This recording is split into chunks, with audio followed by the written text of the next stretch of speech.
Film शुरू होती है और हमें 1871 का सीन दिखाया जाता है, जहाँ काज़ा के रेगिस्तान में दो गुट होते हैं। एक खमेलन जो छोटी जाति होती है और एक काज़ा के बड़ी जाति। खमेलन लोगों का जो लीडर होता है उसका नाम शमशेरा होता है और इन लोगों की कोई इज्जत नहीं होती, ना ही इन लोगों के पास रहने के लिए कोई ज़मीन होती है।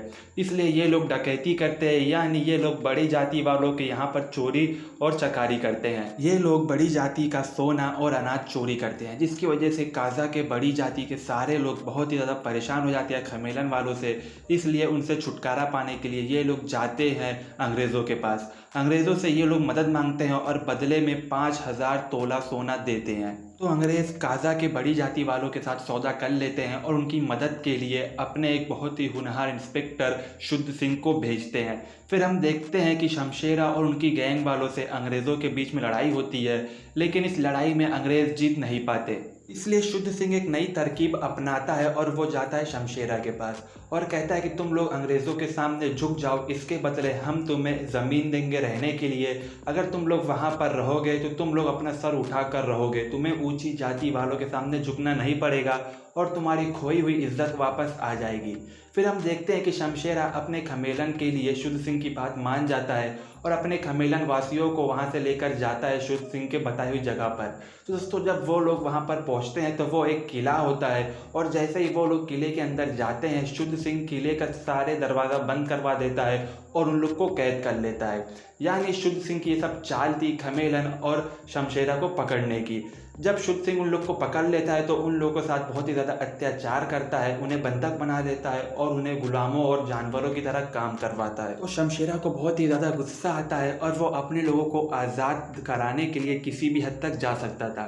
फिर उसे पता चलता है कि बड़ी जातियों ने उन लोगों को बंधक बनवाने के लिए अंग्रेज़ों को 5,000 तोला सोना दिया है।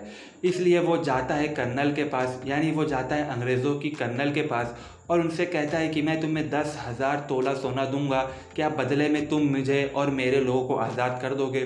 जिस पर कर्नल उसकी बात मान जाता है और कहता है कि तुम मुझे 10,000 तोला सोना ला कर दो, मैं तुम्हारे सारे लोगों को यानी खमेलन वासियों को आज़ाद कर दूंगा। फिर अगले सीन में हम देखते हैं कि शमशेरा उस किले से भागने की प्लानिंग करता है, क्योंकि अगर वो किले से भागेगा तभी वो 10,000 तोला सोना लाकर दे पाएगा।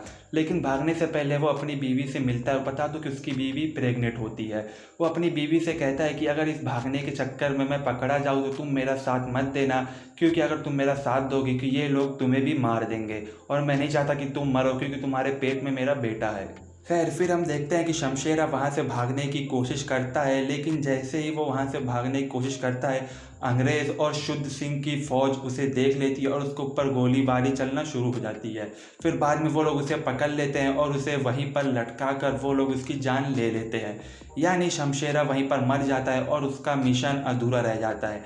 उसका एक ही मिशन होता है, अपने खमेलन वालों को इस किले से आज़ाद करना, लेकिन उसके मरने पर उसका ये मिशन फेल हो जाता है। फिर दोस्तों, कहानी आगे बढ़ती है और हमें 25 साल बाद का सीन दिखाया जाता है।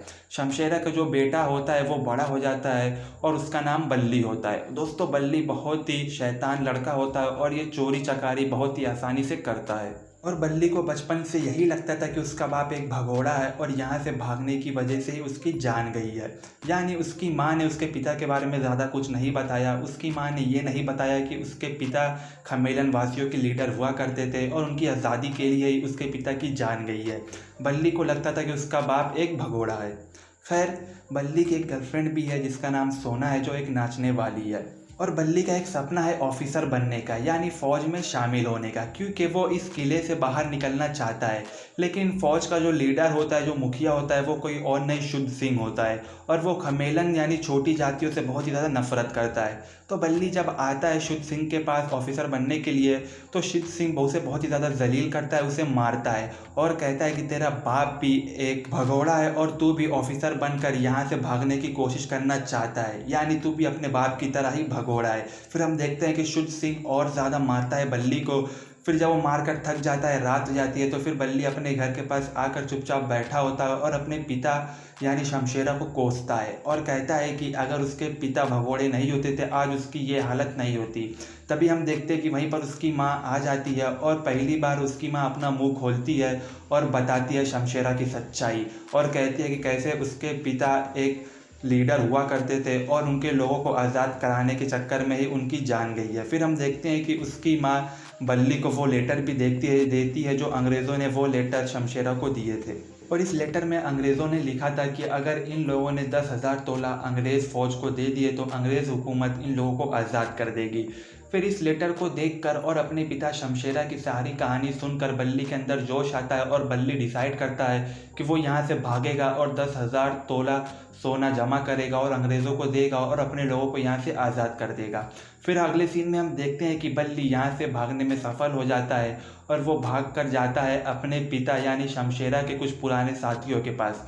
दोस्तों, ये वही लोग होते हैं जिनके साथ शमशेरा अपनी जवानी में डकैती किया करता था।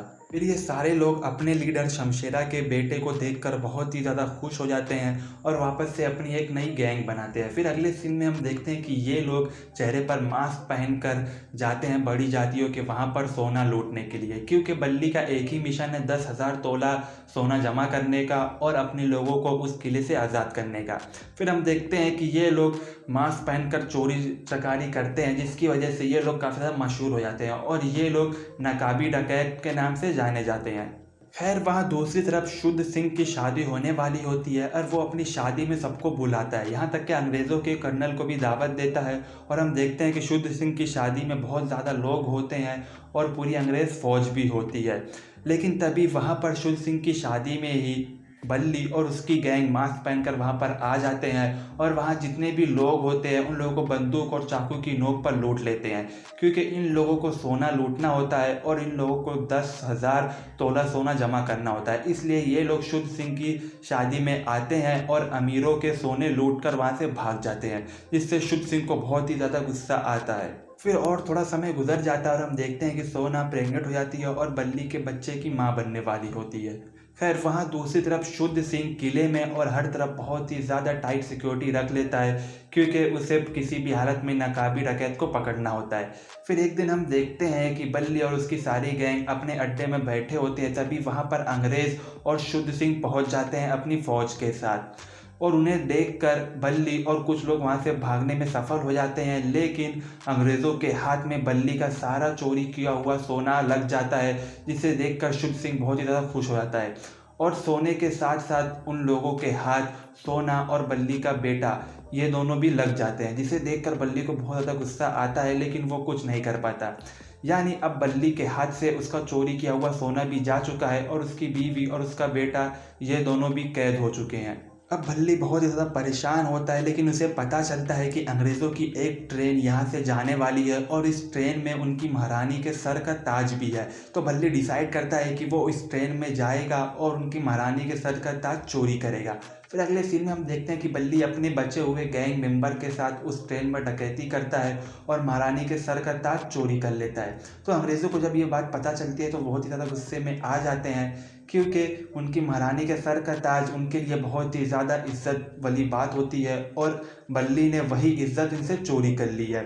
फिर अगले सीन में हम देखते हैं कि बल्ली अंग्रेज़ों को एक लेटर भेजता है और कहता है कि अगर तुम लोगों को तुम्हारी महारानी के सर का ताज चाहिए तो बदले में तुम्हें खमेलन वालों को रिहा करना पड़ेगा, आज़ाद करना पड़ेगा किले से। फिर हम देखते हैं कि अंग्रेज़ बल्ली की बात मान जाते हैं। फिर अगले सीन में हम देखते हैं कि बल्ली किले में आता है अंग्रेज़ों के साथ सौदा करने के लिए और अपने लोगों को आज़ाद करवाने के लिए, लेकिन वहीं पर शुद्ध सिंह भी होता है जो बल्ली और साथ में अंग्रेज़ को भी धोखा देता है और अंग्रेज़ फ़ौज को घायल करके बल्ली और उसके मेंबर को वो पकड़ने की कोशिश करता है। तभी हम देखते हैं कि बल्ली और शुद्ध सिंह के बीच में लड़ाई होती है और इस लड़ाई में दोस्तों बल्ली और उसकी गैंग जीत जाती है और वो लोग शुद्ध सिंह और उसके लोगों को हरा देते हैं।